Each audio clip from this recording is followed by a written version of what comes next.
Hello and a warm welcome to News Plus here on Viewer Television.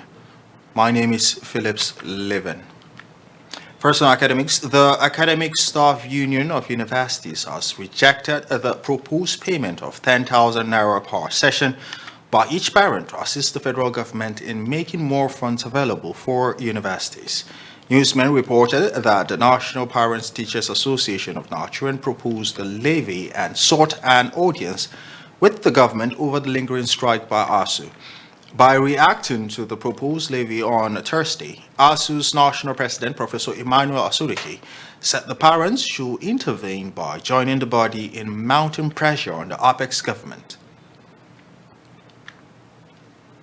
The Joint Union Congress of the Police Service Commission, PSC, has issued a notice of indefinite strike to the management of the commission over a breach of agreement. The union noted that the strike will commence with effect from Monday, August 29, 2022. Chairman of the Joint Service Union PSC chapter, Adoyin, disclosed this in an interview with newsmen on Thursday.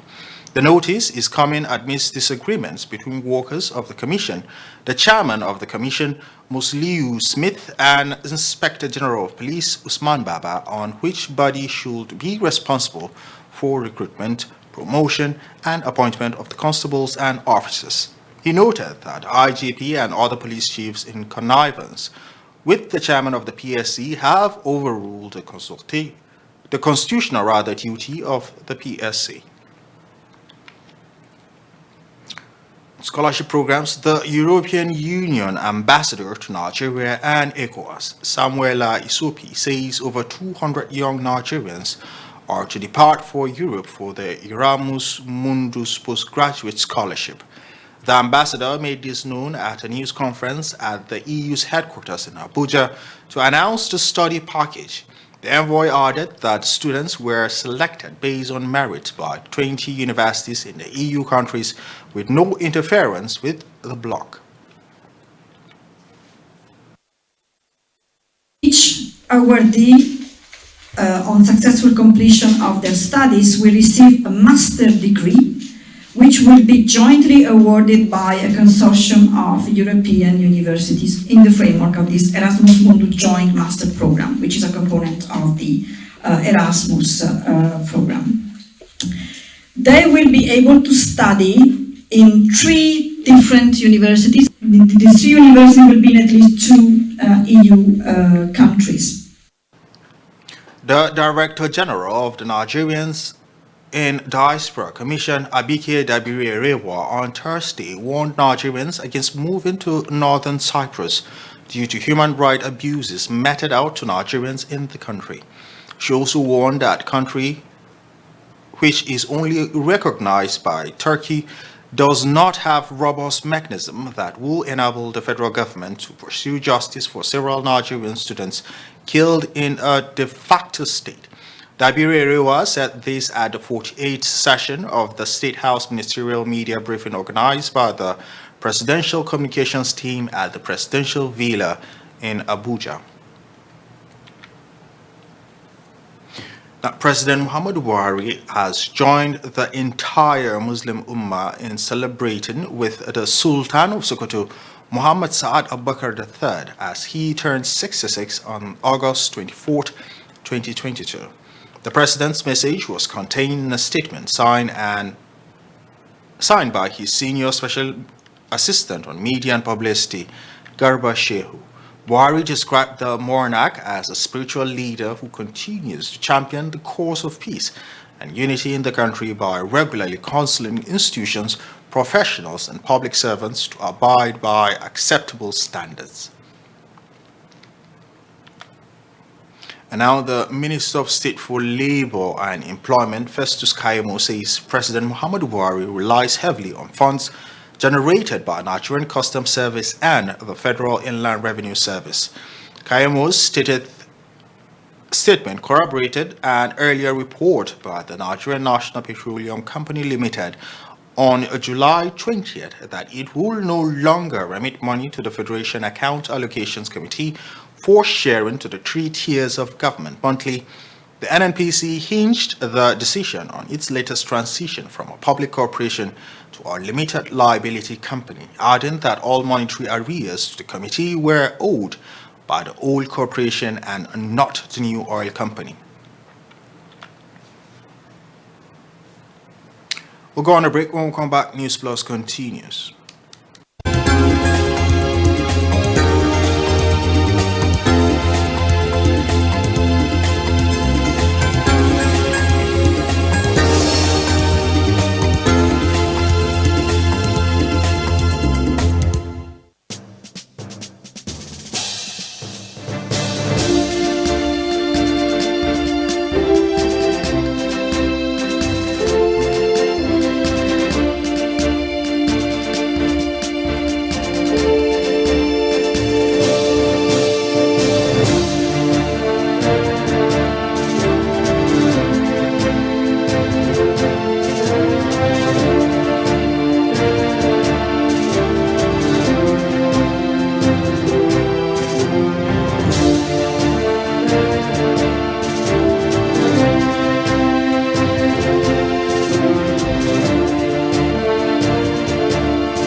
Welcome to News Plus on Viewer Television. I am Charles Doke.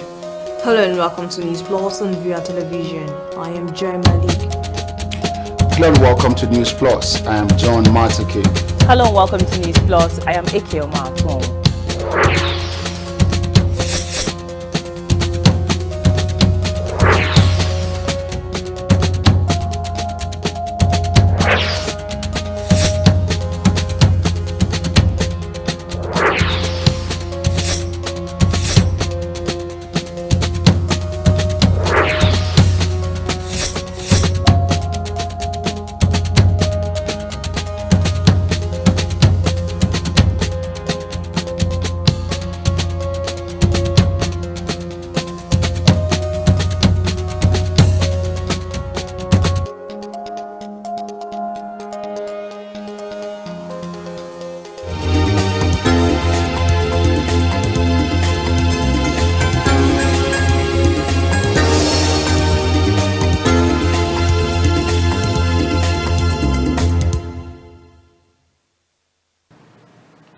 Good to know you're still with us. Well, if you're just joining us, this is News Plus here on Viewer Television. Now, moving on, start with politics. The leadership of the All Progressive Congress Southwest Zone says the zone should deliver impressive votes for its presidential candidate, Bola Tinubu, in 2023 because he remains the most experienced. The National Vice Chairman of the APC Southwest, Isaac Kikembe, made the remarks while addressing the media after a closed-door meeting of the APC zonal executives at the party secretariat in Lagos. He said that Tinubu had the vision, idea, programs, and antecedents, adding that he might not be the number one orator, but he remained a man with ideas. We are just working ahead of time to be proactive, to sensitize our people on the need to vote our candidates. Luckily for us, for the first time in recent years, we have candidates coming from Lagos State. We have reasons to vote for. We have landmarks what we are pointing at. We are just meeting as a party to strategize and plan ahead of our elections. Is that we have to vote. That's why Bola Tinubu vote APC in all elections. It's the only choice we have, and that's the best we can have at this point in time. There's no alternative to it. How do you compare them? Where from where? When you say Nigeria is not industrialized, no employment, nothing. People just talk on radio on social media. Anything you want to change in Nigeria, tell us how you want to change it. Don't you want to say I want to change this, change this. How do you want to achieve so? So these are deceit. And we'll move away from deception. Now, the Federal Capital Territory Inland Revenue Service, FCTIRS, has pledged to ensure robust engagement with taxpayers with a view to addressing their complaints. The acting chairman of FCTIRS, Haruna Abdullahi, made the pledge at the forum of the News Agency of Nigeria in Abuja. According to him, plans are ongoing by the FCTIRS to engage in town hall meeting with the residents once in a while in order to engage with them one-on-one. We should meet with quite a number of people. Tax is about residency. Section 22 of personal income tax states the fact that tax is about where you reside, you and deemed resident, and there is a provision for, I think, 180 days for somebody to be deemed resident in a specific area. So we still have employees today in Abuja that are resident in Madela, Nasarawa State, probably Niger State in Suleja, right? So according to the law, it's very simple. According to the law, yes, those people work in News Agency of Nigeria today in Abuja central area, but your home, your residency is your resident is in Madela, is in, let's say, Suleja. So according to the law, Section 22 of Personal Income Tax Act, you would pay your taxes in Niger State. The Non-Governmental Association for Literacy Support Service, NEWSPLUS, in partnering with the United Nations Education, Scientific and Cultural Organization, UNESCO, targets the empowerment of 10,000 women and girls in the project. Noah Emmanuel, NEWSPLUS president, made this known during an advocacy visit to the director, FCT Department of Mass Education, Hajia Hajarat Alayade, on the Spotlight Initiative project in Abuja. NEWSPLUS, in collaboration with UNESCO, under EU-UN Spotlight Initiative, provide accelerated second chance education and livelihood skills for out-of-school girls and young women facing intersecting marginalization in Adamawa, Ebonyi, and FCT. Dr. Stephen Onyekwelu, Spotlight Project Manager, UNESCO, commended the Director DME for her support during the first phase of the project and renewed the call for further support for the second phase of the project. Start by thanking you, man. The large heart you have accommodating August here, and through you, because if they were not here, who knows what would have happened? They are now in the central area. not also living here, they are now expanding. And on insecurity, terrorists on Wednesday evening abducted an unspecified number of travelers inside two vehicles along the Katsina-Jabia highway in Katsina State. Sources said the incident occurred at a portion of the highway at Kadobe village around 5 p.m. The spokesman for the Katsina State Police Command, Gambo Isa, confirmed the incident, insisting he should be given time to find out the actual number of those kidnapped. It was learned that the terrorists arrived at the scene of the incident on no fewer than 20 motorcycles and stood in the middle of the road, shooting indiscriminately. Now, Wendell DeLandro, ambassador of the People's Republic of Trinidad and Tobago to Nigeria, has said that his Southern American country is ready to expand trade with Nigeria.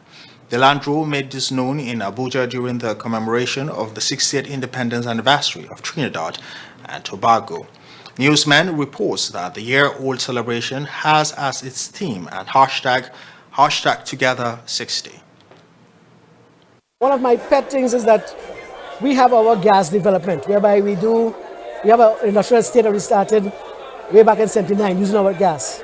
I know for a fact that in the south, in Port Harcourt, Elsa, Rivers, the states that have the oil, they are flaring gas. That is sacrilege to me.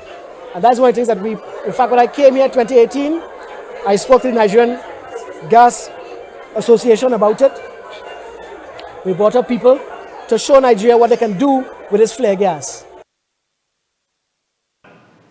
Ambassador Tunde Mustafa, Director Regions, Ministry of Foreign Affairs, congratulated Trinidad and Tobago on the economic activities it has recorded in its past 60 years. Nigeria and Trinidad and Tobago share very warm and very cordial bilateral relations dating back to the time of independence. I wish to commend the government of the Republic of Trinidad and Tobago for the giant strides they have achieved in bringing economic prosperity to their people. Now, in an effort to ensure a holistic focus, water, sanitation, and hygiene response to COVID-19 and other infectious diseases in Bauchi, the state government has been called upon to domesticate the national washing COVID-19 guidelines with the involvement of Bauchi State Task Force on COVID-19. The call was made by Women Development Association for Self-Sustenance, WODAS, in partnership with Water Aid Nigeria, while briefing journalists at the NUJ Press Center, Bauchi, on the theme improving response to COVID-19 and other infectious diseases in the state. Now, our Bauchi State correspondent, Awal Hassan, completes the story. Lack of access to safely managed water has been one of the major problems in Bauchi State. Indices show that only 2% of the state's population have such access, according to WASH findings. The findings revealed that Bauchi State is currently performing below average in the provision of water, sanitation, and hygiene services. It should be noted that the Water, Sanitation, and Hygiene National Outcome Return Mapping Survey of 2021 shows that 81% of the people of Bauchi State lack access to basic hygiene. This is far in opposition with 67% with access to water. This is a critical issue. In line with that, 21% still practice open defecation from the recent findings, a practice that pollutes the environment and water bodies. So these have a strong linkage with continuous reoccurrence of cholera outbreak and other infectious diseases. However, to ensure a more effective, holistic, focused water wash response to COVID-19 and other infectious diseases while strengthening systems that ensure access to quality water, sanitation and hygiene services in all communities across Bauchi State, the non-governmental organization called on the state government to domesticate the National WASH COVID-19 guidelines. Ensure routine sustainable water, sanitation, and hygiene interventions are provided in the communities and the LGAs with poor access, especially those with endemic trends. Also provide these facilities in schools, healthcare centers, and public places to support inclusive access to wash for all.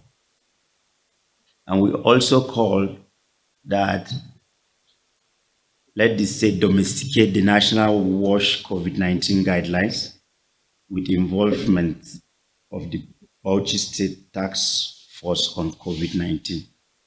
It is not just the government alone, as other stakeholders like the media have roles to play in enlightening the public about the importance of proper hygiene. There is need for deliberate actions by multi-stakeholders to ensure that these services are delivered accordingly. Awal Hassan, Viewer TV News, Bauchi. Well, we'll be looking at international news up next.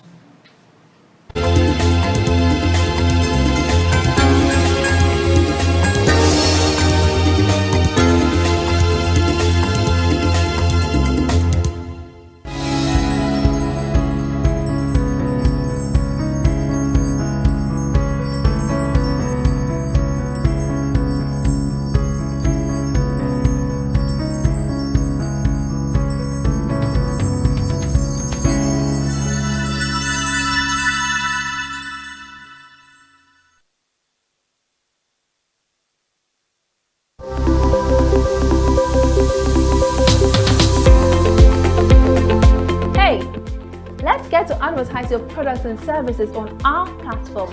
Viewer Television is here to give your business a boost with a touch of professionalism.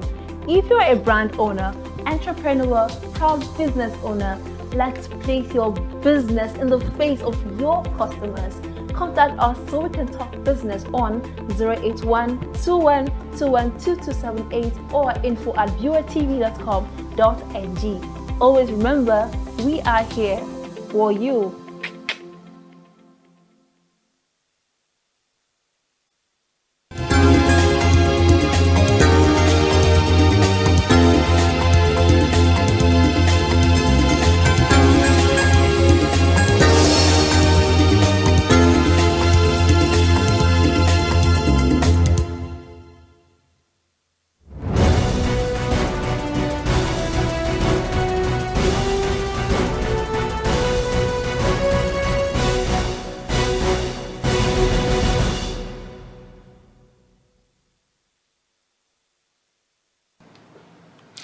And away from Nigeria, a crippling drought exacerbated by a record heat wave has spread across half of China and reached the normally frigid Tibetan plateau, according to official data released ahead of more searing temperatures on Thursday.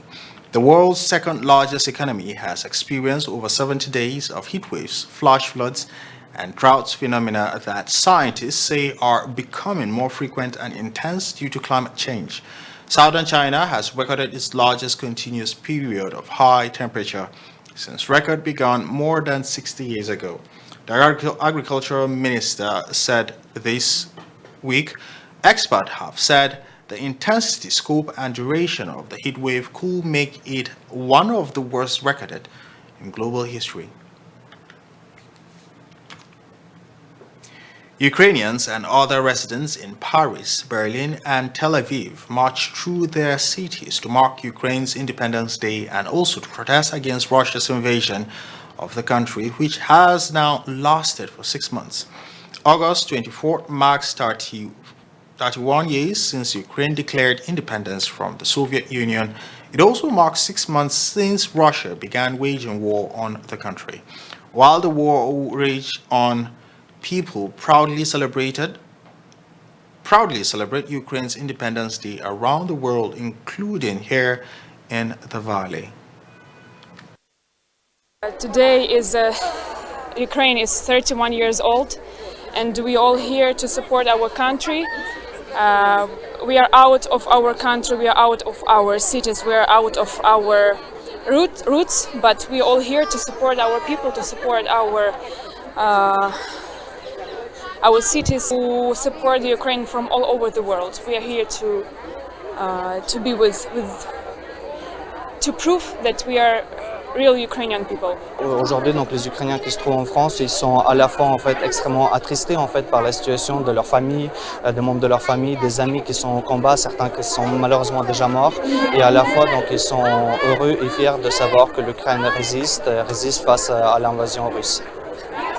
I believe this is our way to stay with Ukraine, because the thing that we want the most nowadays is to be back home, is to have the opportunity again to sleep under the calm sky without bombing, or to pray for peace to those who have died. Right now, we are suffering from an enormous attack for destroying our lives, our country, our people, our culture, our language.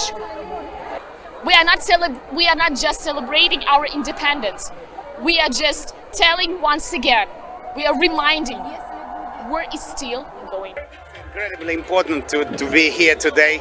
I feel that people are starting to forget that the war is not over and it's far from over. And we need to be here, we need to show our support, and it's very important.